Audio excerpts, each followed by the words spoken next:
10ចំណុចដែលអ្នកនរគ្នាគួរដឹងមុនពេលទៅលេង Disney Sea នៅក្នុងប្រទេសជប៉ុន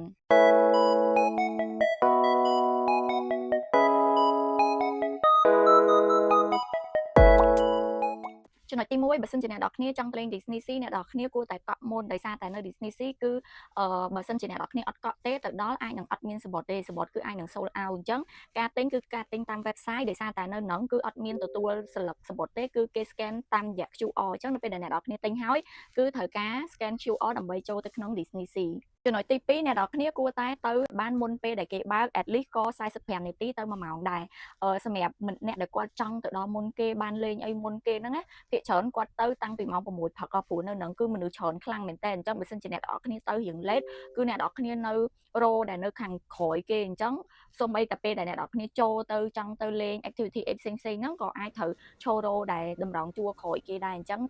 វាអាចចូលទៅរៀងយូរនៅពេលដែលខ្ញុំទៅដល់ Disney Sea ហ្នឹងគឺខ្ទង់ប្រហែលជាម៉ោង8អីណាដោយសារខ្ញុំរៀង late ចេញដែរអញ្ចឹងពេលទៅដល់គឺមនុស្សច្រើនខ្លាំងមែនតើដើម្បីភាពងាយស្រួលអ្នកនរគ្នាអាចនឹងចំណាយពេលទៅរៀង early បន្តិចប៉ុន្តែអ្នកនរគ្នាងាយស្រួលក្នុងការចូលមើល activity អីផ្សេងៗចំណុចទី3អ្នកនរគ្នាគួរតែ download Tokyo Disney Resort app ដោយសារតែកំហុសរបស់ខ្ញុំនៅពេលដែលខ្ញុំទៅហ្នឹងគឺខ្ញុំអត់បាន download app ទេហើយខ្ញុំអត់ដឹងថាហេតុអីដែរពេលតែខ្ញុំទៅដល់គឺខ្ញុំមិនអាច download បានទេអញ្ចឹងវាពិបាកមែនតើដោយសារតែពេលដែលអ្នកនរគ្នាមាន app ហ្នឹងគឺស្រួលពេលដែលអ្នកនរគ្នាចង់ទិញអាហារញ៉ាំអីអ្នកនរគ្នាអាច order តាម app ហ្នឹងគឺងាយស្រួលហើយលឿនជាងហើយអ្នកនរគ្នាក៏អាចមើលshow ឬក៏ activity ថាគេ start ម៉ោងប៉ុន្មានចាប់ម៉ោងប៉ុន្មានអញ្ចឹងឲ្យអ្នកនរគ្នាងាយស្រួលក្នុងការទៅមើលសម្រាប់ខ្ញុំដោយសារតែខ្ញុំអត់មានបាន download app ទេអញ្ចឹងខ្ញុំ check Google Map ហើយខ្ញុំមើលទៅថាខ្ញុំទៅដល់កន្លែងណាបើសិនជាមានគេមាន show ឬក៏មាន activity ហ្នឹងគឺខ្ញុំចូលមួយគេប៉ុន្តែបើសិនជាអ្នកនរគ្នាមាន app គឺងាយស្រួលជាងហើយសូម្បីតែការញ៉ាំអាហារក៏ខ្ញុំពិបាកដែរហាងមួយហ្នឹងនៅពេលដែលខ្ញុំចង់ចូលគឺខ្ញុំអត់មានបាន booking តាម app ទេគឺខ្ញុំអត់បានចូលញ៉ាំទេអញ្ចឹងគឺពិបាកអញ្ចឹងបើសិនជាអ្នកនរគ្នាមុននឹងចូលគួរតែ download app app ហ្នឹងមានឈ្មោះថា Tokyo Disney Resort app អញ្ចឹងអាហ្នឹងជាចំណុចមួយដែលអ្នកនរគ្នាគួរតែធ្វើទី4នៅពេលដែលអ្នកនរគ្នាទៅគឺអ្នកនរគ្នាគួរតែជ្រើសរើសថាកន្លែងattraction ដែលអ្នកនរគ្នាចង់ទៅហ្នឹងណាកន្លែងណាហើយអ្នកនរគ្នាគួរតែទៅកន្លែងហ្នឹងមុនគេព្រោះការតម្រង់ជួរពីមួយកន្លែងទៅមួយកន្លែងគឺយូរខ្លាំងមែនតើអញ្ចឹងដូចខ្ញុំគឺខ្ញុំចង់ទៅមើល Rapunzel ជាមួយនឹង Frozen ខ្ញុំដោយសារតែខ្ញុំទៅចាំពេល high season ខ្ញុំចូលចាំ Rapunzel រហូតដល់ជិត3ម៉ោងហើយបើ Frozen វិញគឺខ្ញុំចាំរហូតដល់7-4ម៉ោងគឺចុកជើងខ្លាំងមែនតើប៉ុន្តែឱកាសយើងអត់ងាយបានទៅទេអញ្ចឹងអានឹងគឺជាអ្វីដែលខ្ញុំចង់ធ្វើគឺខ្ញុំត្រូវតែធ្វើបើសិនអានេះដោយសារតែខ្ញុំទៅរៀង late តែបើសិនជាអ្នកនរគ្នាទៅមុនមកអ្នកនរគ្នាទៅដល់លឿនបានចូលមុនគេអ្វីបើសិនជាអ្នកនរគ្នាចង់ទៅកន្លែងហ្នឹងគឺអ្នកនរគ្នាតម្រង់ទៅកន្លែងហ្នឹងសិនទៅមើលកន្លែងហ្នឹងសិនបន្ទាប់ហើយអ្នកនរគ្នាសល់ពេលចាំអ្នកនរគ្នាទៅមើលកន្លែង attraction ផ្សេងបានដោយសារតែខ្ញុំទៅរៀង late អីអញ្ចឹងការតម្រង់ជួរចាំរបស់ខ្ញុំហ្នឹងក៏វារៀងយូរតាមនឹងដែរប៉ុន្តែលើកទី1ក្នុងឆាកជីវិតអីគឺខ្ញុំឈរចាំរហូតដល់4ម៉ោងនៅ Frozen 3ម៉ោងជិត3ម៉ោងនៅ Rapunzel ហើយនៅកន្លែងផ្សេងទៀតនិយាយទៅមួយថ្ងៃហ្នឹងគឺការឈររបស់ខ្ញុំសឹងទៅថាជាង10ម៉ោងហើយគឺចុកជើងខ្លាំងមែនតើហើយ Disney Sea គឺធំខ្លាំងណាស់អ្នកនរគ្នាអត់អាចមើលគ្រប់យ៉ាងទាំងអស់ក្នុងពេលតែមួយថ្ងៃទេខ្ញុំសួរជនជាតិជប៉ុនដែលគេនៅហ្នឹងក៏មានជនជាតិជប៉ុនដែលគាត់ទៅច្រើនដែរហើយខ្ញុំសួរគាត់ទៅគឺគាត់មិនមែនទៅលើកទី1គឺគាត់ទៅច្រើនដងមែនតើអ្នកខ្លះទៅ3-4ដងអញ្ចឹងនៅតែអត់ទាន់បានមើលអស់ទេអញ្ចឹងមានម្នាក់ដែលគាត់ទៅជាមួយខ្ញុំមើល Frozen ហ្នឹងគឺគាត់ទៅប្រហែលជា4-5ដងហើយប៉ុន្តែគាត់អត់ទាន់បានមើល Frozen ទេអញ្ចឹងគាត់នៅទៅទៀតដើម្បីមើល Frozen និយាយទៅនៅហ្នឹងគឺថាគេទៅច្រើនដងទាំង local ទាំង international ទាំង foreigner អីគឺច្រើនមែនតើប៉ុន្តែខ្ញុំឃើញ local ច្រើនជាងរដូវដែលខ្ញុំទៅហ្នឹងណាសំថ្ងៃបុណ្យបន្ទូកហ្នឹងណាគឺ high season ហើយតែខ្ញុំឃើញ local ក៏ច្រើនដែរហើយសម្រាប់កន្លែងដែលខ្ញុំចូល Rapunzel ហើយជាមួយនឹង Frozen ហ្នឹងគឺថាស្អាតខ្លាំងមែនតើគឺខ្ញុំអត់ស្ដាយក្រោយក្នុងការរងចាំទេដោយសារតែអត់ងាយបានឃើញទស្សនវិជ្ជាអញ្ចឹងទេដូចយើងមានអារម្មណ៍ថាយើងនៅក្នុងភាពយន្តនៅក្នុង movie ហ្នឹងជាមួយរឿងហ្នឹងប៉ិតហ្មងហើយគឺស្អាតខ្លាំងមែនតើប៉ុន្តែកន្លែង Rapunzel រៀងខ្លីជាងបន្តិចខ្ញុំចូលចាំជិត3ម៉ោងទៅតែមួយផ្លាត់គឺចប់ហើយប៉ុន្តែបើ Frozen គឺវែងហើយគឺស្អាតខ្លាំងមែនតើអញ្ចឹងបើសិនជាអ្នកនរគ្នាបានទៅ complete ទៅមើល Rapunzel ហើយជាមួយនឹង Frozen ចំណុចទី5ការញ៉ាំអាហារនិយាយទៅដោយសារតែនៅ Disney Sea ពីមួយកន្លែងទៅមួយកន្លែងគឺវែងឆ្ងាយគ្នាមែនតើហើយនៅក្នុងគឺអត់សូវមានលក់អីច្រើនទេហើយកន្លែងដែលញ៉ាំអីមួយគឺសិតតែត្រូវការតម្រង់ជួរដោយសារតែមនុស្សច្រើនខ្លាំងមែនតើអញ្ចឹងនៅពេលដែលអ្នកនរគ្នាឃើញអីដែលចង់ញ៉ាំហើយកុំគិតដូចខ្ញុំគឺទៅសិនគឺមិនងាយត្រឡប់មកវិញទេអញ្ចឹងយើងអាចញ៉ាំបានគឺយើងញ៉ាំសិនទៅព្រោះនៅហ្នឹងគឺអត់មានលក់អីញ៉ៃឲ្យយើងស្រួលទិញញ៉ាំអីអត់ទេគឺត្រូវការកន្លែងខ្លះត្រូវការ booking app កន្លែងខ្លះត្រូវការតម្រង់ជួរវែងឆ្ងាយអីដែលខ្ញុំឃើញច្រើនជាងគេហ្នឹងគឺ popcorn គឺច្រើនកន្លែងតែបើក្រៅពីហ្នឹងគឺមានដូចជា hot dog មា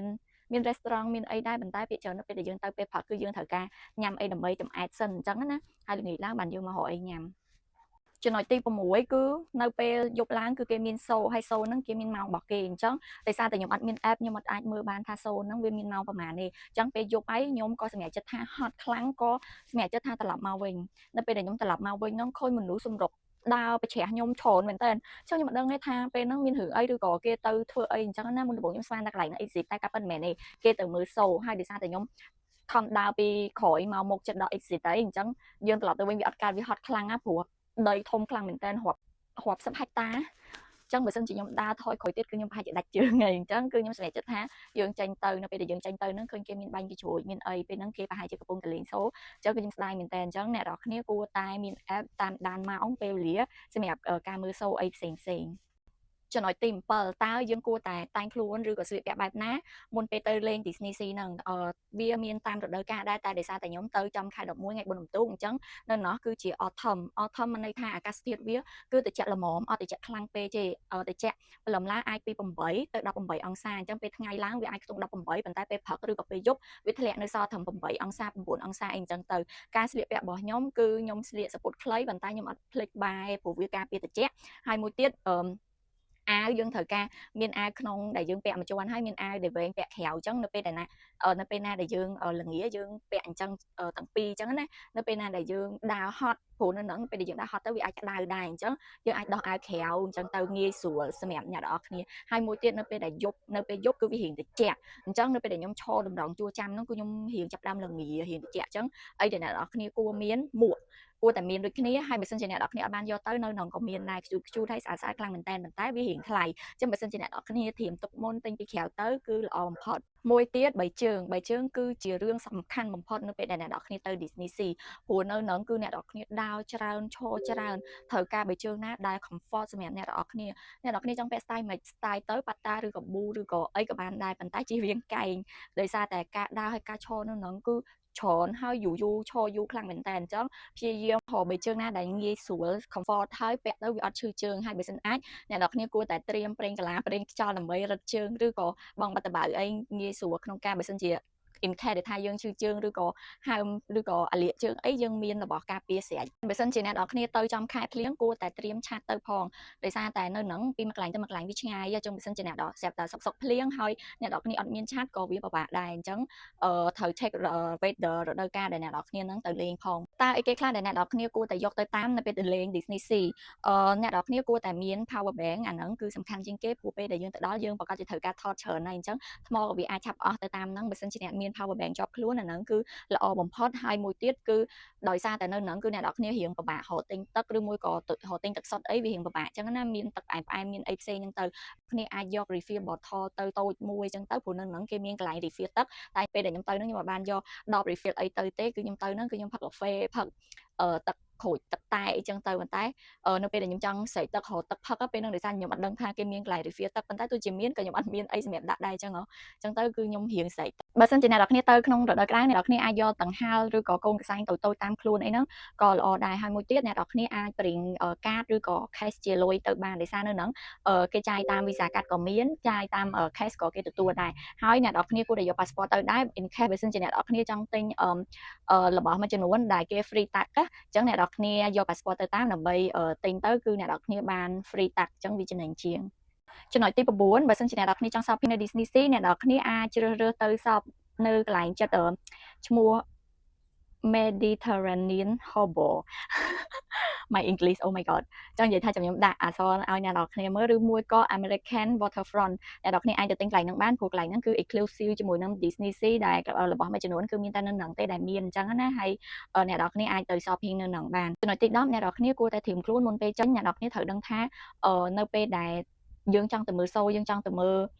firework ក៏ជ្រួចភាគច្រើនគឺវានៅចុងបញ្ចប់នៃ Disney Sea ហ្មងអញ្ចឹងនៅពេលដែលយើងមើលចប់គឺមនុស្សជាច្រើនសម្រុកចេញដូចគ្នាអញ្ចឹងនឹងមានមនុស្សច្រើនមែនតើអញ្ចឹងនៅពេលដែលយើងដើរមកហ្នឹងបើសិនជាយើងហត់យើងអាចសម្រាកនៅមកនៅចិត្ត station បានហើយ station អ្នកនរគ្នាគួរតែជិះហ្នឹងគឺឈ្មោះថា Maihama Station ហ្នឹង នៅចិត្តហ្នឹងគឺមាន mall មួយនៅនឹងបើសិនជាអ្នកនរគ្នាហត់អ្នកនរគ្នាអាចសម្រាប់នៅនឹងបានបន្ទាប់ហើយចាំយើងបន្តដំណើរទៅមុខទៀតហើយអ្នកនរគ្នាអាច take JR Kayo Line or Musashino Line ខ្ញុំមិនច្បាស់ថាខ្ញុំអានត្រូវអត់ទេតែអ្នកនរគ្នាអាច check មើលក្នុង Google Map បានទៅការចំណាយពេលនៅក្នុង Disney Sea ហ្នឹងគឺអ្នកនរគ្នាត្រូវការពេលពេញមួយថ្ងៃពេលមុនដែលខ្ញុំទៅហ្នឹងខ្ញុំគិតថាតើខ្ញុំគួរតែទៅ